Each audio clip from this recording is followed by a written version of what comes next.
o caso de Capitão de Campos, eu fui denunciado pelo Ministério Público de junto com o ex-prefeito Paulo Andrade, de nós sermos os mentores, de sermos as pessoas que encomendaram a morte do prefeito na época, João Batista, uma pessoa que eu nem conhecia, né? Um fato que aconteceu, eu acho que em 1999, né? Foi em 99.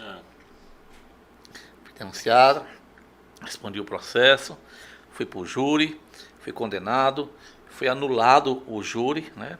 E até hoje ninguém provou nada contra mim, né? Chegou a ser preso? Eu fui preso. Na época eu fiz péssimas escolhas em advogados para poder me representar, para poder... Tu acha que essa tua luta hoje tu falou pelo direito de ser de porta de cadeia, tem a ver por tu já ter estado lá? É porque eu passei, eu sofri na pele o que é sofrer injustiça, né? Eu constituí um advogado que no dia da minha audiência, em vez de ele estar lá do meu lado, né, me defendendo, me representando, ele foi almoçar com a parte adversa, né? Então eu não senti seriedade na defesa dele. E aí, na época, as pessoas imaginavam que eu recebia dinheiro do Paulo Andrade, prefeito. Eu não recebi nada, nem contra-cheque, nem dinheiro, nem nada. Ele? Eu conhecia, o Paulo era prefeito. O Paulo Andrade, na época eu conhecia, ele era dono de um colégio que ficava bem aqui na rua, aqui pertinho, aqui, tinha um colégio aqui, não estou lembrado do nome aqui, né? Projeção, na época. O Paulo, ele conheceu uma moça daqui de Piripiri, que atualmente é a esposa dele, a Patrícia, que era casada com uma pessoa aqui da Caixa Econômica. Ela era aluna do colégio, os dois se envolveram emocionalmente, e ele me contratou para me ser advogado do divórcio dela, e eu fui o advogado dela. Aí nós tivemos uma relação de amizade por conta disso aí, e as várias ligações que a gente tinha e trocava por conta dessa questão do divórcio, aí o promotor imaginou que era tramando a morte do ex-prefeito. Não existe uma conversa, não existe uma gravação, não existe uma testemunha, né? Eu fui para um júri, e o júri é o seguinte, a imprensa, ela bate, quem julga não é um juiz, são 7 do povo. Eu fui, na época, condenado por 4-3, por um voto, não fui absolvido. E, posteriormente, o Superior Tribunal de Justiça anulou todo o processo a partir do início aqui em Capitão de Campos, né? Então eu convivo com essa história numa boa. Mas assim, então... Paguei um preço muito caro. É isso que eu ia te perguntar. Se não for como é que se diz? Bom pra ti, assim, não digo bom, confortável, a palavra certa é essa, confortável pra te falar, mas eu queria saber, assim, como é que é estar preso? É chato, é ruim. Você pode, assim, eu aceitei participar desse podcast e te falei que você poderia fazer todas as perguntas. Eu não vou fugir de nenhuma pergunta, nenhuma, né? Assim, você está recolhido durante 1 ano e 6 meses, né? Não foi bom de jeito nenhum não, né? Eu, advogado, né? Advogado, ainda não tinha um nome consolidado, né? E aí, fui preso num despacho de um juiz que já até faleceu. O despacho dele tinha 5 linhas, escrita de caneta. Ele fez num bar chamado Sapucaia, em Teresina. Por ter muita influência na região onde ocorreu o crime, determino a prisão preventiva do advogado Antônio Mendes Moura. Esse foi a decisão que decretou a minha prisão. Então, naquela época, tinha um movimento de viúvas, né, de prefeitos. Eu lembro disso. Que foi parar no Fantástico, né? Então, a pressão da mídia era muito grande. Então, me saltar naquela época, né? Todo julgamento de júri é assim, né? Pronto, e me saltar naquela época seria uma afronta, né? Então, eu fui preso permaneci preso mais pela pressão das mídias sociais. Mas, no final, fui solto. E depois de solto, né, que eu estava em Teresina... Mas isso não sai, né, cara? A marca, assim...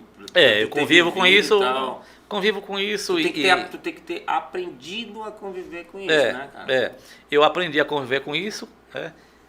Eu vim eu vim para cá, eu fiquei detido no 5º Batalhão, nunca fiquei encarcerado no presídio. Nunca foi não, né? Fiquei no 5º Batalhão, sempre fui tratado muito bem pelas autoridades policiais.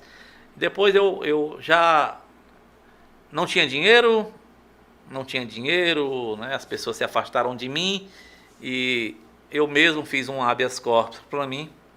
Isso já não estava mais com advogado? Já sem advogado, eu fiz um habeas corpus para mim. Eu dei entrada no pedido de habeas corpus, né? E o desembargador Magalhães, na época, né? Ele concedeu a ordem, viu que não tinha fundamento na prisão. E nessa época, eu pressentindo que já ia sair, eu pedi para ser transferido do 5º Batalhão para a companhia de polícia aqui. Fiquei 2 meses aguardando o julgamento do habeas corpus e fui solto. Nessa época, Kerlon, eu saí daqui... E já era no 2000, né? Já era no ano de 2000. No 2001, foi um ano e 6 meses. Eu saí daí, eu tinha 1,50 no bolso, 1,50. Eu tinha R$1,50. não tinha escritório, na minha família a mulher já tinha se ausentado, a gente perde tudo isso aí, né? Aí a mulher tinha se ausentado de mim, meus filhos estavam sendo criados pela minha mãe. Eu saí com R$1,50 no bolso. O meu primo e meu cunhado, casado com meu irmão Zé Maria, foi me pegar numa bis na companhia de polícia.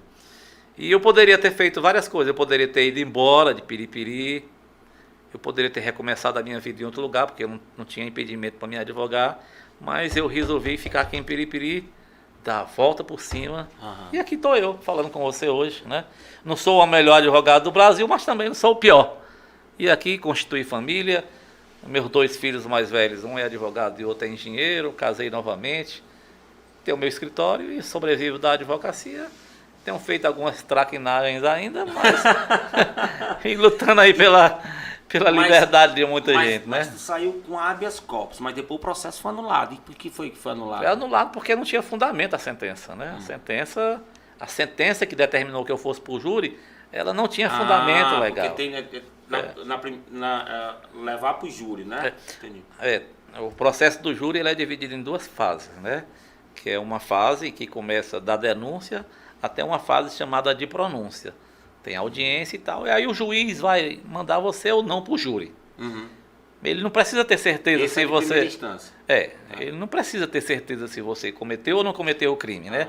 Porque quem vai julgar é o tribunal do júri. Então, nesse tipo de delito, né, em que a pessoa é acusada, que são os delitos, são os crimes afetos ao tribunal do júri, que são os crimes contra a vida, e aí se inclui homicídio, infanticídio, né, aborto. Basta que haja uma dúvida para que a pessoa vá, porque quem decide é o tribunal do júri. Só que no Superior Tribunal de Justiça foi decidido que a sentença era muito vazia. Não tinha nada, nenhum elemento que pudesse dizer, essa pessoa aqui, ele realmente cometeu. Porque não tem uma testemunha, não tem uma gravação, não tem nada. Só foi acusado só tu e o que era o vice-prefeito, né? Foi acusado um monte de pessoas. Como é que tá os outros, sabe? Mesma situação, a sentença foi anulada, né? Sentença foi anulada. Acabou o processo? Não acabou o processo, não. Esse processo aí, ele está atualmente no Tribunal de Justiça do Estado do Piauí, né? E aí vai rolar alguma coisa. Já se passaram mais de 20 anos. Se um recurso que foi julgado, que foi dado entrada, se for julgado procedente, prescreverá, né? E a gente trabalha com esse sentimento de que essa sentença de pronúncia nova que foi prolatada é vazia do mesmo jeito. Então, isso é um assunto que eu trato com muita naturalidade. É chato, né? É chato porque as pessoas sempre, né, apontam a gente. Isso aí aconteceu isso. Nesse vídeo mesmo aqui do corte vai ter comentário assim, cara. Isso não me incomoda. Assim, já passei por muita coisa ruim na minha vida por conta desse fato, né? Imagino. Já passei. Política mesmo, sempre quando a gente batia no político, o cara fala. Já trazia esse assunto, assim, sem nenhum tipo de responsabilidade para falar. Mas, assim, é isso aí.